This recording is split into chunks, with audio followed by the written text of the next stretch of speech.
Breaking news for you this hour. Fresh protests over the police killing of a black teenager. This in the U.S. town of Ferguson. It's all been met with a heavy response from security forces who have again used tear gas.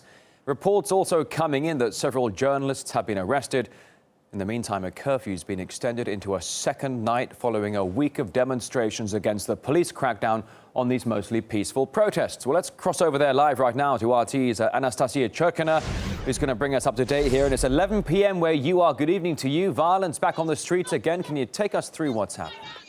Well, Rory, up until now, it would have been hard to imagine a moment where we would have to report in helmets from the streets of Missouri. But unfortunately, the scene here is becoming extremely resembling to a war zone. Just an hour before another night of a curfew is about to begin here in the streets of Ferguson, mayhem and chaos yet again have been breaking loose, where police have been firing much more tear gas than in the previous nights. Sound cannons were used, LRADs. We know that at least one protester was injured. Journalists were arrested and then released. Certainly lots of mayhem.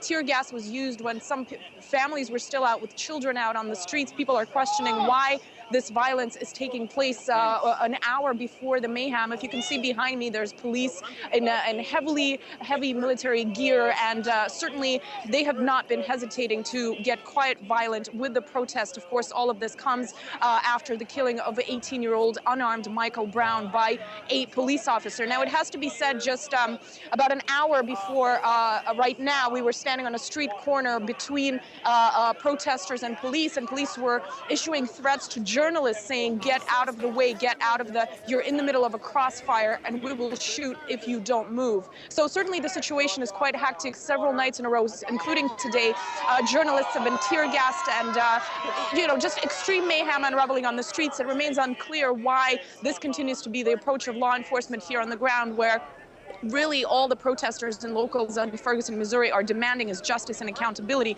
in the killing of Michael Brown. All right, Nazis, Anastasia Churkina there, Ferguson, Missouri. Thanks for that. Now, the people of Ferguson not backing down, apparently, despite law enforcement officers being armed to the teeth. Well, Dr. Mark Mason, an activist from the Occupy movement, he believes that militarization of the police is a very large danger. What we have now on the streets, these are not police. These are paramilitary troops. You go to Central America and you're going to find the same thing. I cannot overemphasize that I am old enough to see a very, very frightening transition in the United States, where the militarization of the police is a movement by the owners of this country. Last year alone, in 2013, 1 year, the U.S. Pentagon donated more than $400 million, almost $500 million of military-grade equipment to police departments in the United States. That's 1 year alone, almost $500 million of material. They are not trained to use this material. They don't know what they're doing with it, and we should not have paramilitary troops not on the streets of Ferguson and not in the streets of Central America either. This is clear, violent state suppression of dissent.